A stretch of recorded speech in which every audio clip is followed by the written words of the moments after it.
Bonjour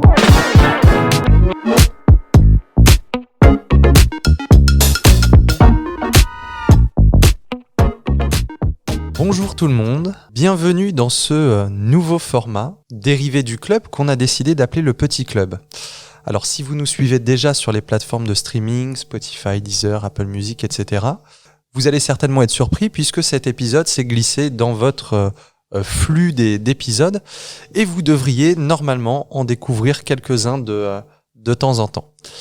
Le Petit Club, qu'est-ce que c'est ? C'est une version en quelque sorte allégée du club que nous vous proposons de manière mensuelle habituellement. Alors pour le moment, on aimerait que ce soit assez régulier. On préfère pas partir sur d'annonces. Vous découvrirez ça rapidement dans votre flux d'actualité. Donc premier épisode du Petit Club. Et sur cette formule, plus courte, on va être aux alentours d'une demi-heure. Voilà.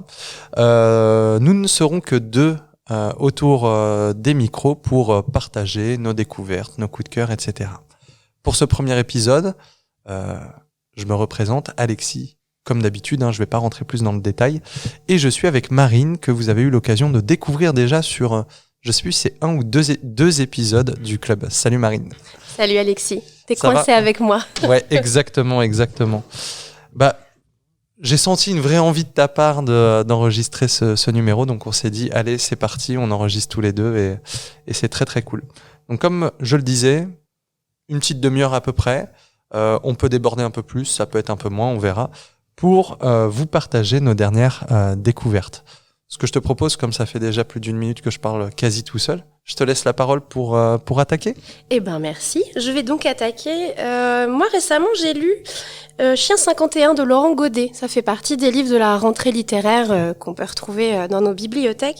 Et alors Laurent Godet, il est plutôt familier des romans historiques. Il a écrit Le Soleil d'Escorta, qui est un très très beau roman que je conseille à tous et toutes.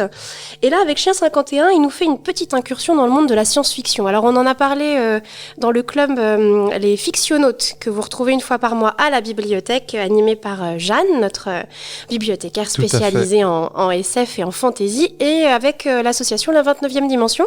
Donc on a eu un peu l'occasion d'échanger autour de ces auteurs qui font de la littérature contemporaine, qui soit pas marquée SF, mais qui là font une incursion dans la SF. Et je dois dire que c'est ce qui m'a bien tenté, parce qu'en plus on est dans un univers assez...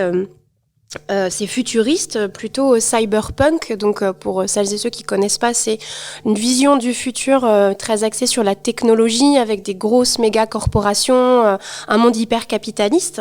Et donc on est dans cette idée-là dans Chien 51 de Godet. Et moi c'est un univers qui me plaît énormément. Donc j'étais assez contente de voir son incursion, et je dois dire que je suis ravie. Je trouve qu'il a réussi un vrai roman noir, parce qu'il y a cette dimension un peu de roman noir avec ses enquêtes sous-jacentes et puis une interrogation sur la société actuelle.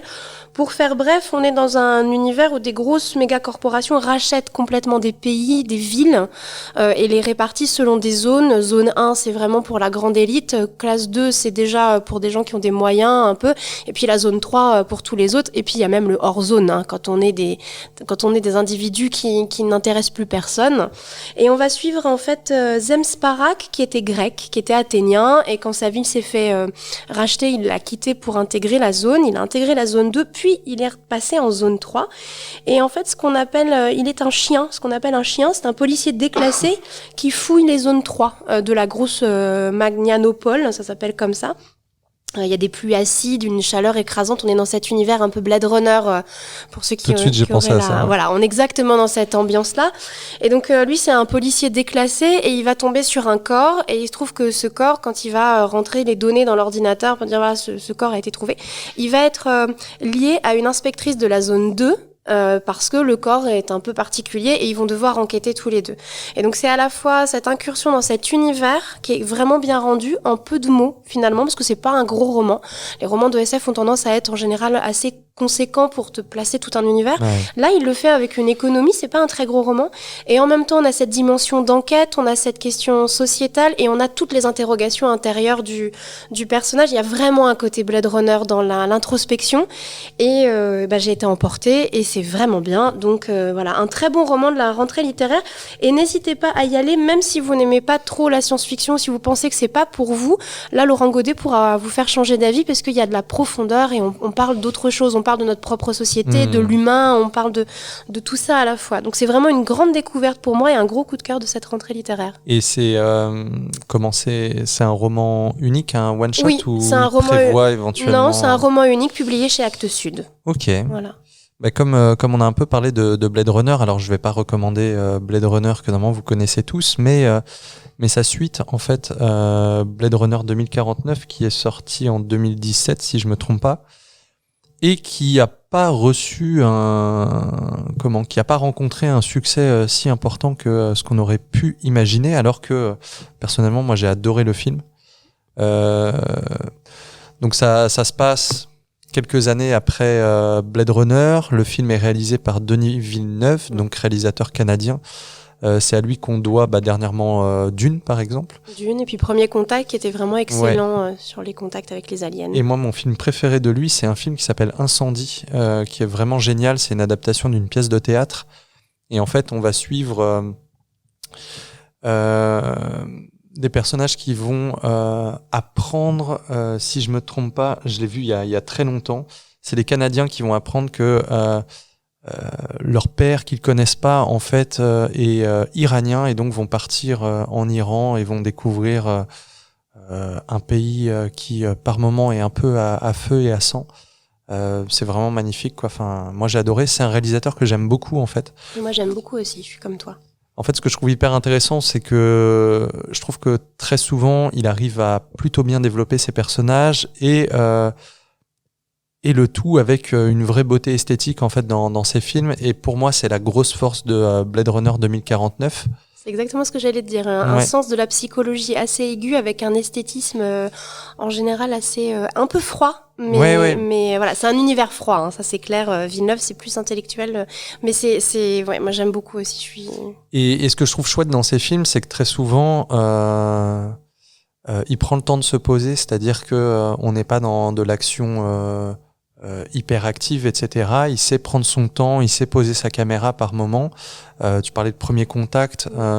Quand on voyait les visuels, tout le monde s'attendait à un truc d'invasion extraterrestre, etc. Et finalement, c'est des phases d'échange entre des espèces de poulpes de l'espace avec une linguiste. Et finalement, on est plus pris par les phases de recherche et les échanges que... Ce film est super intelligent parce qu'il s'intéresse aussi au premier contact. C'est vrai que dans la SF, on a toujours le premier contact alien-humain se passe en général très mal. Hein. On est dans l'agression. On est dans l'agression. Enfin, il y a qu'à voir Starship Trooper, Independence Day, tous ces films-là. Et là, Villeneuve renverse la vapeur en disant que de toute façon, avant, il faut communiquer. Et donc, le choix de la linguiste, Amy Adams, qui joue le personnage principal, a fait un travail extraordinaire. Et de comment on communique et comment on échange. Et j'ai trouvé ça vraiment hyper original et intelligent de se poser ce genre de questions avant de savoir ce qu'ils veulent et avant de bombarder tout, peut-être qu'on peut communiquer. Donc c'est un film qui m'a beaucoup marqué. Je l'ai trouvé puissant émotionnellement aussi. Il est vraiment bien. Il est très puissant émotionnellement. Il vous amène très loin dans la réflexion sur vous-même, les échanges avec les autres. C'est un film très intéressant et Blade Runner. J'aurais même tendance à dire, et pourtant j'ai apprécié Dune, mais que à l'heure actuelle, je trouve que Dune c'est peut-être son moins bon film dans sa filmographie. Tout le reste est vraiment très chouette. Et pour en revenir à Blade Runner 2049, dans celui-ci, on va suivre notamment le personnage principal qui va être incarné par Ryan Gosling, très très bon acteur. Enfin, en tout cas que moi j'adore. Je sais que beaucoup le trouvent un peu monolithique, mais justement dans Blade Runner là, c'est exactement ce qu'on demande à ce personnage.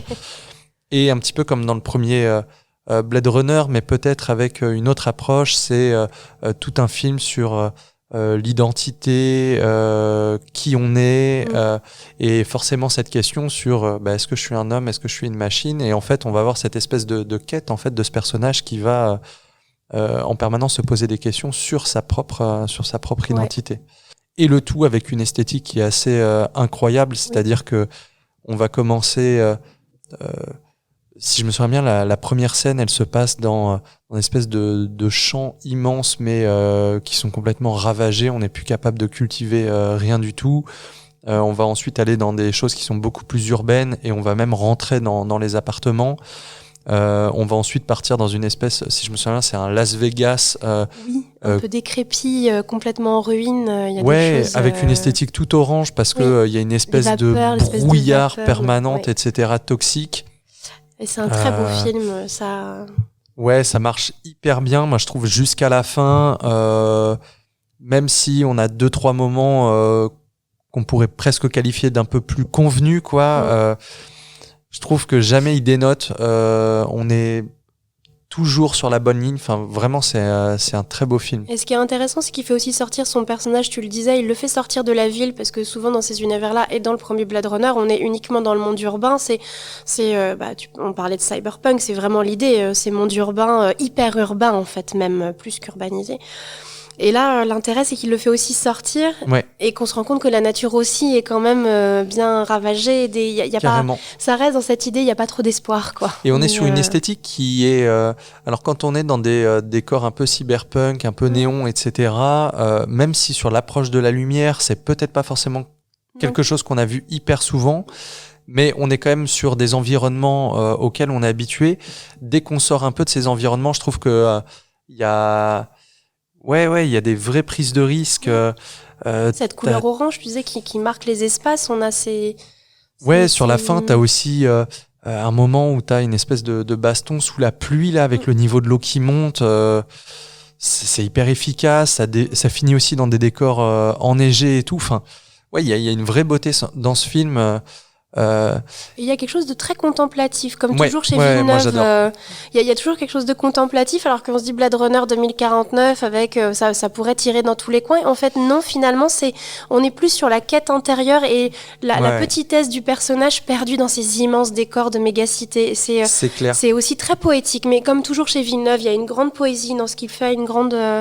Je trouve qu'il y a beaucoup de subtilité, en fait, dans son cinéma. Moi, c'est ce qui me plaît beaucoup. Et autre personnage que j'adore, c'est celui qui est joué par Ana de Armas, qui est une actrice contemporaine que j'adore, en fait, qui est vraiment géniale.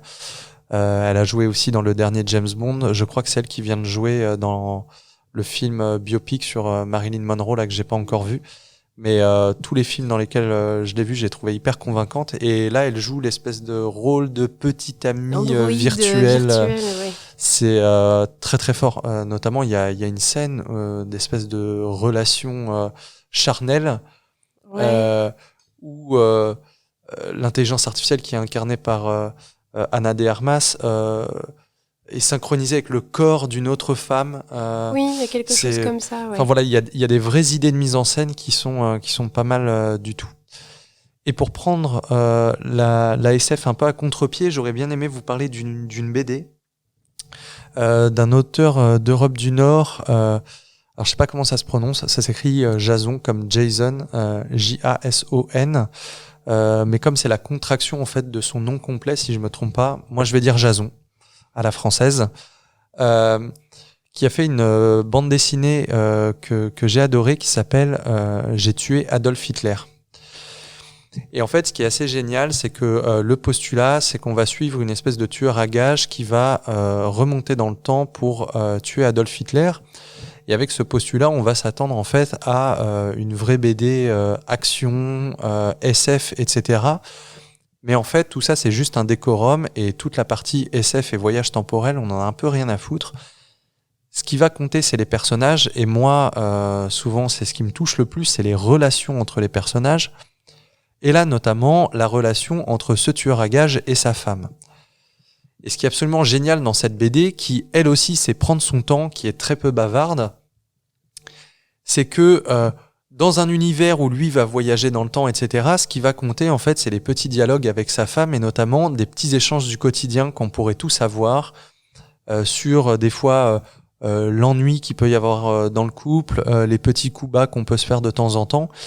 et notamment des moments d'une banalité absolue, mais justement montrer la banalité de la vie, moi je trouve que c'est magnifique. Je trouve que très souvent dans toutes ces œuvres, on nous montre des personnages qui sont exceptionnels, incroyables, à croire que toutes nos vies sont toutes passionnantes et complètement folles. Mais en fait, la beauté de nos vies, c'est aussi des fois la banalité du quotidien, et c'est en ça que Jason est très très fort. Du coup, si t'as aimé cette bande dessinée, t'as peut-être vu Patterson Non, de j'ai Jim pas Jarmusch. vu. Non, non. Eh ben, profites-en pour... Je le conseille très fort. Bah justement, Patterson, c'est la banalité de la vie et c'est l'histoire du rien. Patterson, on suit un jeune homme qui est joué par Adam Driver. Dans la ville de Patterson, qui porte le nom de sa ville, et il est conducteur de car tous les matins. Et en fait, ce qu'il aime, c'est écrire de la poésie. Il écrit de la poésie, des petits haïkus sur son carnet. Il a sa copine à la maison qui est une artiste mais qui change d'idée 3 fois à la minute.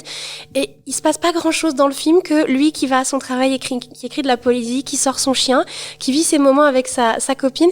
Et alors comme ça pourrait pas vendre du tout du rêve, une histoire du rien. Mais je vous jure, c'est formidable.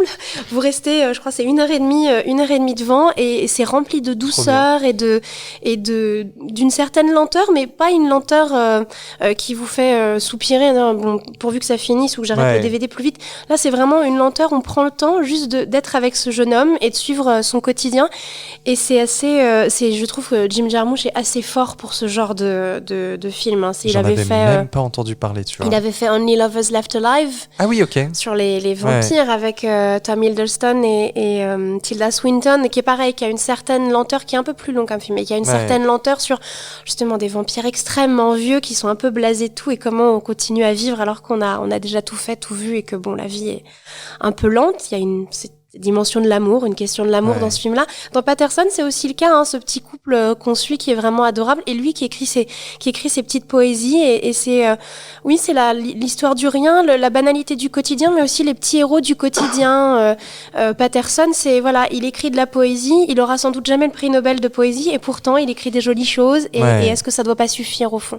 Et donc si t'as aimé donc cette histoire de banalité du quotidien, je te conseille vivement Patterson parce que tu vas sans doute passer un très bon moment devant et en ressortir avec le sourire aux lèvres. Donc, j'ai pas vu grand chose, mais c'était chouette. Alors par contre, Jason, on ressort pas avec le sourire aux lèvres. C'est-à-dire que le titre n'indiquait pas quelque chose d'assez doux. Hein.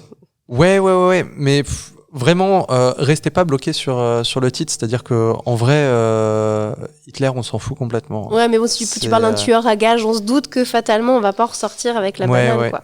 Mais ouais, c'est vraiment très chouette. Je suis content que tu parles de Only Lovers Left Alive parce que je comptais parler d'un autre film de vampire. Alors on n'est plus du tout dans le même registre, mais du coup ça me fait la transition. C'est un petit film d'animation qui est adapté d'une BD de Johann Sfar qui s'appelle Petit Vampire. J'ai eu l'occasion de le regarder là il y a quelques jours et ça a vraiment été la bonne surprise. Je suis tombé dessus un peu par hasard sur la médiathèque numérique d'Arte VOD. Et en fait, on va suivre ce petit vampire, en fait, qui à la base est pas un petit vampire, c'est un petit garçon. Et en fait, sa mère va passer une espèce de contrat avec le fantôme d'un pirate. Et pour pas qu'il ne meure, eh bien, le petit garçon et sa mère vont rejoindre une espèce de royaume des morts, en quelque sorte, et rester bloqués dans leur corps actuel, mais sous une forme un peu démoniaque. Et donc, notre personnage principal, ça va être ce petit vampire qu'on va retrouver 300 ans après cette petite scène d'introduction et il est toujours coincé dans son corps d'enfant et notamment pour échapper à la personne qui voulait les tuer au départ, une espèce de créature à tête de lune.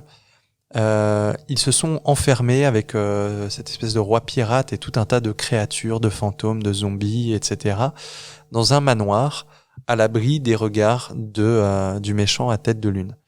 Et lui, vous en doutez, au bout de 300 ans, il est un peu deg de pas avoir vécu son enfance. Il aurait aimé aller à l'école comme les autres petits-enfants, se faire des copains. Et donc, discrètement, il va s'échapper le soir de ce manoir qui est invisible aux yeux de l'ennemi. Et donc, potentiellement, se rendre visible. Alors, c'est une comédie, hein, c'est pas du tout un film sombre, etc. On est dans un film dans lequel l'animation est absolument magnifique. C'est vraiment super beau. Et pour moi, la vraie force en fait du film, c'est sa galerie de personnages. On a plein de petits personnages qui sont tous plus drôles les uns que les autres. Notamment, moi, mon personnage préféré, c'est un chien fantôme rouge qui a l'accent du Sud. Et c'est le meilleur ami en fait de Petit Vampire. Et à chaque fois qu'il prend la parole, c'est hilarant. On a aussi une espèce de Frankenstein complètement débile. Enfin, vraiment, tous les personnages sont très très drôles. Et donc, c'est une comédie, mais une comédie d'aventure parce que on va quand même avoir cet affrontement contre le personnage à tête de lune, etc. Enfin voilà, c'est pas mal du tout. Clairement, si vous cherchez un petit film à regarder en famille dans une période proche d'Halloween, etc., c'est un peu le film idéal. Ça convient à tout le monde. Les parents s'y retrouvent parce que ça prend pas en fait son public pour des idiots. Et les enfants s'y retrouvent parce que c'est hyper coloré, la galerie de personnages est géniale. Donc franchement, très très chouette. Ça donne envie. Ouais, carrément. Johannes Farr, il s'est fait connaître avec d'autres œuvres. Il y a Chat par exemple, du rabbin. Voilà. Qui est plus pour adultes, pour le coup, alors que Petit Vampire est Ouais. plus Pour familial. moi, ça marche pour les deux, ouais. Oui, Petit Vampire, c'est familial. Carrément. Moi, j'ai vu des trucs bien aussi. J'ai vu une série. Alors, elle est disponible pour l'instant que sur des plateformes. J'espère qu'un jour, on l'aura à la bibliothèque.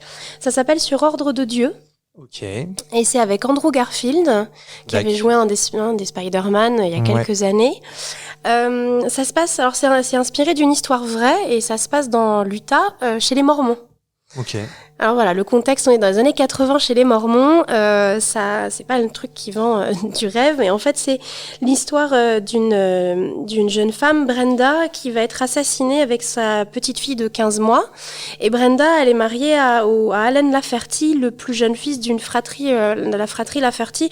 Et les Lafferty, faut savoir que en 1980, dans l'Utah, c'est un peu l'équivalent des Kennedy. Hein. Ok. C'est un peu la famille aristocratique mormone de l'Utah. Et Brenda, elle ne vient pas de l'Utah, elle est mormone, mais elle vient d'un autre État, donc on voit déjà les différences entre différents mormons. Et on va suivre le personnage d'Andrew Garfield, donc qui s'appelle Jebediah Pyrie, qui est l'inspecteur principal de cette enquête. Alors lui est inventé. Les faits sont vrais, c'est inspiré d'un livre de ce que les Anglais appellent le non-fiction, donc un livre documentaire sur ce crime. Mais lui est inventé pour les besoins de la série, et il est en partenariat avec un autre inspecteur qui s'appelle l'inspecteur Taba, et qui lui vient du peuple Paiute, donc un peuple indien d'Amérique. Et on explore comme ça, et donc il va creuser, et très très vite ça se renferme autour des Lafferty eux-mêmes et des mouvements sectaires mormons. Et c'est hyper intéressant parce que je connaissais vaguement la religion mormone et un petit peu leur histoire, mais de façon très succincte, et puis beaucoup de choses qu'on connaît, qu'on entend souvent dans les médias. Et en fait, ça a beaucoup de subtilité, ça montre le mouvement mormon de plein de facettes différentes, avec quelqu'un comme Jebediah Pyrie qui est pas du tout dans la polygamie, le mariage des enfants. Lui, c'est vraiment plutôt presque un chrétien traditionnel, en fait, plus proche. Qui a une très bonne relation avec son collègue Paiute, alors qu'on sent qu'il y a un racisme très très fort quand même dans cette Utah des années 80. Et à côté de ça, on a tout le fondamentalisme religieux mormon. Et ce qui est intéressant, c'est qu'en fait, on va suivre aussi là-dedans deux personnages qui se sont radicalisés dans ces fondamentalismes mormons. Et en fait, ils ont deux parcours très différents. Leur façon de s'être radicalisés, le pourquoi de comment ils sont devenus fondamentalistes est vraiment très différent. Donc ça englobe plein de facettes, une très bonne psychologie des personnages, et c'est agrémenté de flashbacks sur l'histoire de Joseph Smith, donc le premier mormon, celui qui a créé le courant des mormons. Donc c'est à la fois une enquête policière, et en même temps, il y a plein de flashbacks qui nous montrent cette famille, qui nous montrent cette Utah mormone des années 80. Et puis ce personnage de Jebediah qui, en découvrant des choses et comment son église gère ces crimes-là, il a une grosse interrogation sur sa foi, et il se pose beaucoup de questions. Et donc c'est aussi psychologique et un peu social sur cet États-Unis des années 80. Et donc c'était vraiment très bien. Ça se veut plutôt fictionnel ou documentaire du fait que c'est complètement une fiction. Enfin, c'est filmé comme une fiction, comme une série policière lambda, mais c'est inspiré de faits réels, et donc les criminels à la fin sont bien les bons, et voilà. Alors donc ça, c'est une histoire qui est documentée. Hein. On peut aller regarder sur internet Brenda Lafferty. Vous avez sur Wikipédia, je pense, toute une page consacrée à l'affaire Brenda Lafferty, et qui était une femme hyper intéressante d'ailleurs. Et voilà, donc c'est une histoire familiale, une histoire mormone, une histoire de l'Utah des années 80. Voilà, vous avez puis une relation de personnage entre l'inspecteur Tabac et puis Jeb Parry qui est assez touchante. Dans voilà, deux personnes très différentes religieusement, moralement, psychologiquement, mais qui fonctionnent bien et qui ont une belle part, et de très très bons acteurs. On retrouve aussi Sam Worthington qui avait joué dans Avatar. Ok. Voilà, qui est excellent, qui a vraiment une énorme profondeur de jeu d'acteur. Donc, si vous avez l'occasion de voir Sur ordre de Dieu, ça s'appelle, je vous le recommande, c'est en 7 ou 8 épisodes. Tiens, tant que tu parles d'Avatar, petite parenthèse, est-ce que tu es allé voir... ils ont ressorti en fait le premier Avatar au cinéma. Non, j'ai pas eu l'occasion, mais j'ai vu plusieurs fois Avatar le premier, donc j'attends de voir ce que va donner le 2. Ouais. Non, je posais la question parce que j'ai pas eu le temps d'aller le voir et j'aurais voulu avoir ton retour sur est-ce que ça valait le coup de le revoir sur. Est-ce qu'elle a été remasterisée Ouais, en fait, il y a eu un vrai travail qui a été fait dessus et de ce que j'ai pu lire, à ce qui paraît, c'est assez bluffant. Moi, je voulais éventuellement le redécouvrir parce que c'est un film qui m'a pas du tout touché en fait à sa sortie. J'ai trouvé ça beau, mais ça m'a pas plu, quoi. Et bon, faudra que je le re-regarde, mais je suis un peu déçu de pas avoir pu le voir dans un contexte dans lequel il était remasterisé là en 4K et le voir sur grand écran avec le son d'un ciné, quoi. Ok.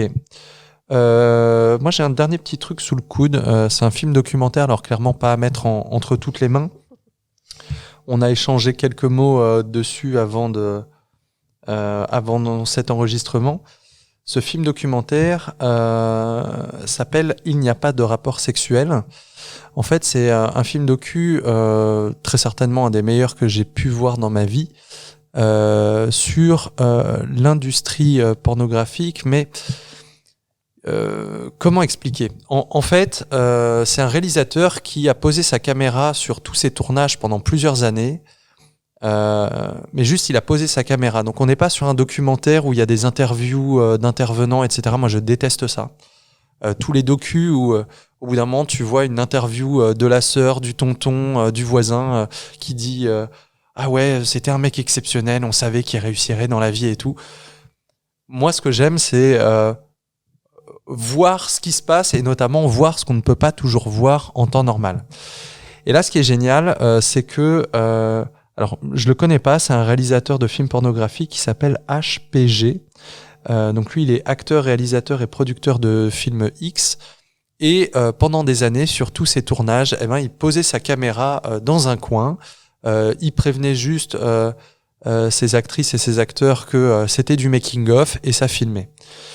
Et on a un réalisateur, alors il faut que je me souvienne de son nom, Raphaël Siboni, qui a récupéré plusieurs milliers d'heures de rush, en fait, de making-of, et qui les a taillés, montés, etc., pour, au final, produire un film documentaire.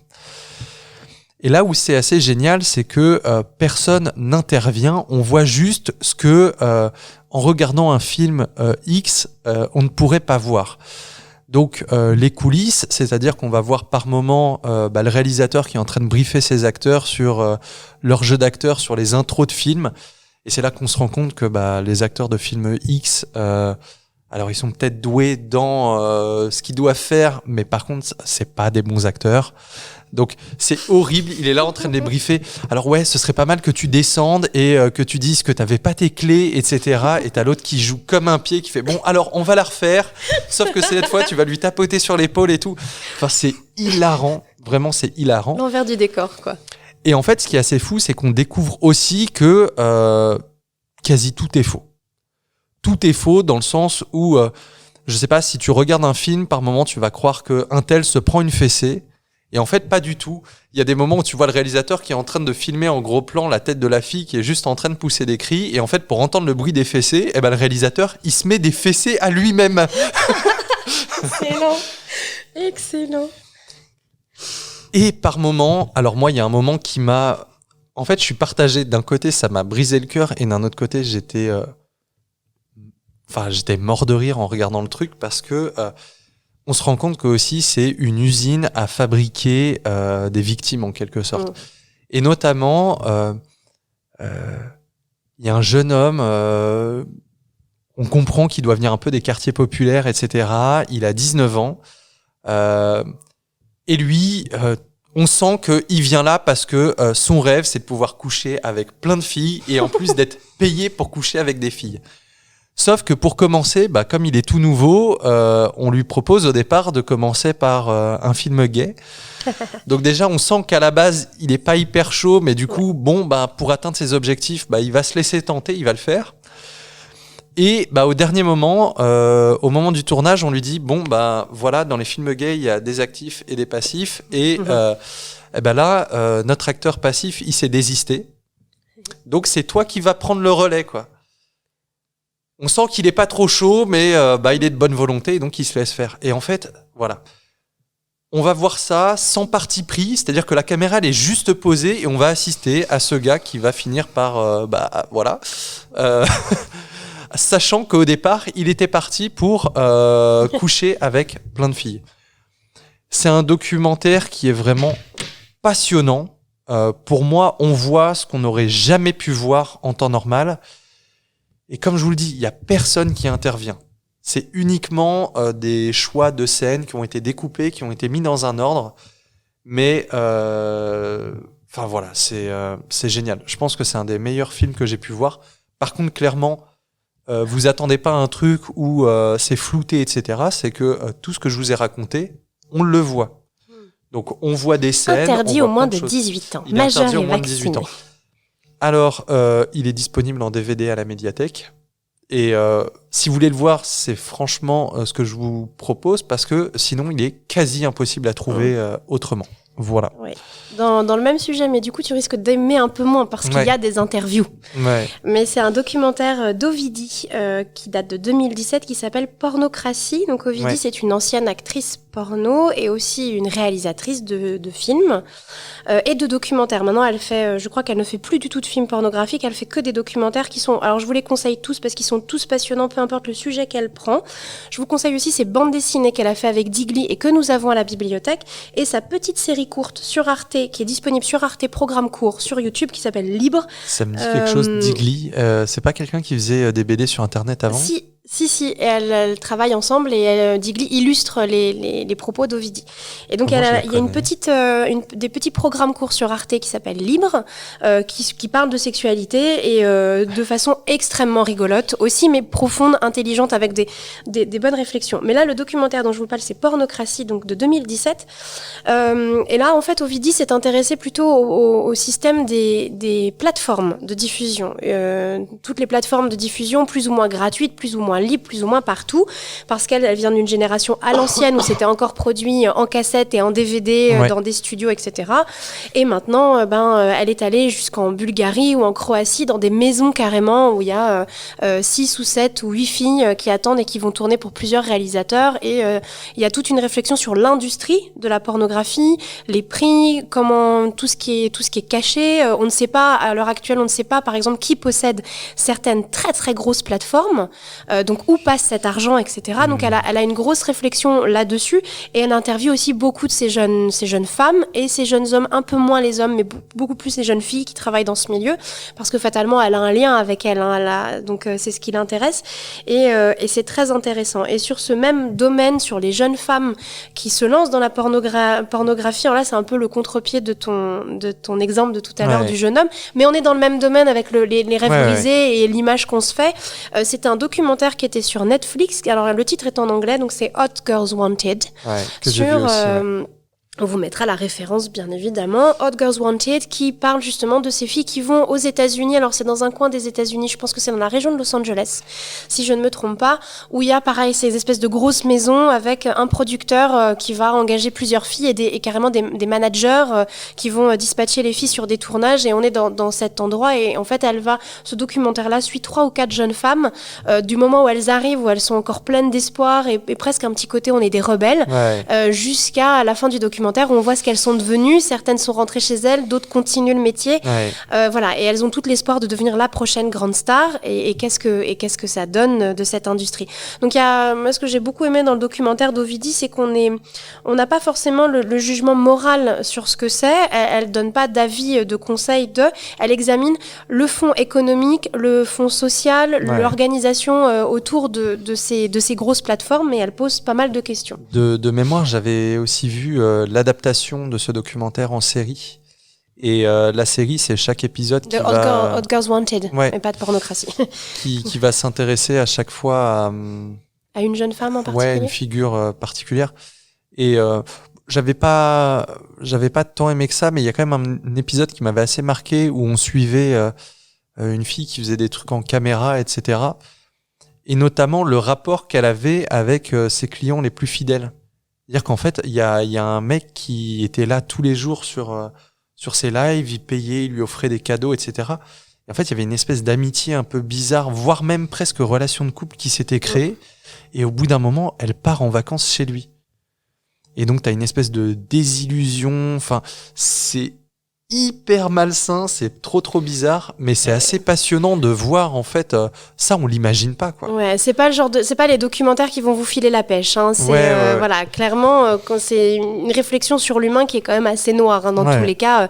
On n'en ressort pas, Ovidie vous ressort pas du documentaire, et Hot Girls Wanted encore moins, j'ai envie de dire, avec le côté, mais en fait, ça va, tout est beau, tout est rose. Non, pas vraiment. Mais ça vaut le coup d'œil pour se faire une idée, pour aussi comprendre ce que c'est que le milieu de la pornographie, parce que souvent il y a beaucoup d'images, beaucoup de préjugés, et on se rend pas compte de ce que c'est réellement. Et je trouve qu'avoir la parole des gens du milieu qui le pratiquent, qui le connaissent, qui le vivent, c'est intéressant, puis ça permet de se faire son propre avis, hein. On vous dit pas d'être pour ou contre, ça c'est chacun examine cette question, mais du coup je trouve ça intéressant d'avoir le point de vue de ces gens-là sur leur métier, leur parcours. Et du coup ça peut peut-être aussi contribuer à se forger son avis, quoi. Et c'est exactement ça, c'est l'idée, on se forge son avis avec ces idées-là et trop bien. Et ces discours. Là, je vois qu'on est à 35 minutes. Est-ce qu'on juste s'arrête le temps ici d'annoncer le programme. Ouais. Donc, ce qu'on vous propose, c'est juste de vous annoncer assez rapidement ce qui va se passer dans les jours à venir dans les médiathèques, étant donné qu'on attaque les vacances scolaires et qu'il va se passer tout un tas de choses dans les médiathèques. Je te laisse la parole, du coup. Parfait, merci Alexis. Alors, samedi 22 octobre à Pénars, l'association Cactus fête ses 5 ans. Venez participer à un atelier de peinture dessin numérique avec Morgane Danvaux et faire du dessin en réalité virtuelle. Il y aura 2 ateliers, un le matin de 10h à midi et un atelier de 15h à 17h. Et si je ne me trompe pas, Alexis, c'est sur inscription. Tout à fait. Sauf pour la réalité virtuelle, c'est en accès libre. Voilà. Samedi toujours à Pleguffan, à 14h30, il y aura une partie des loups-garous de Tiercelieu organisée à la bibliothèque en partenariat avec la ludothèque. Mardi 25 octobre, à Plomelin à 10h, on vous convie à une séance des bébés lecteurs en musique. Et de 14h à 16h, ça sera les vacances gaming avec Alexis. Mercredi 26 octobre, à Alain Gérard, de 10h30 à midi, il y a un ciné-lecture avec Lily Roulotte, en partenariat avec l'association Gros Plan et Le Temps de l'Arbre, une exposition que vous pouvez retrouver actuellement à la galerie Alain Gérard. À Ergué-Gabéric, 2 animations de 14h à 17h, un atelier patrimoine en famille autour du Temps de l'Arbre et une après-midi gaming. Et enfin à Plonéis, vacances gaming avec Alexis de 14h à 16h. Jeudi 27 octobre à Alain Gérard, un atelier patrimoine jeunesse, les petits enlumineurs est prévu de 14h30 à 16h30. À Ergué-Armel de 14h à 16h, ce sont les vacances gaming. Et à Briec à 14h, un atelier littéraire à la manière d'Isabelle Courtade. Vendredi 28 à Alain Gérard, à 14h, vous retrouverez le club de lecture dans la véranda au premier étage. Et à Plomelin, de 20h30 à 22h30, une murder party avec Stéphane Jaffrézy qui aura lieu dans la bibliothèque. Les Sherlock Holmes en herbe sont les bienvenus. Samedi 29, pour Halloween, Pénard s'organise à 14h un tournoi de gaming. Et à Alain Gérard, Alexis et moi, on aura le plaisir de vous retrouver de 19h à 22h en compagnie de nos collègues pour un programme festif autour de cette soirée à thème.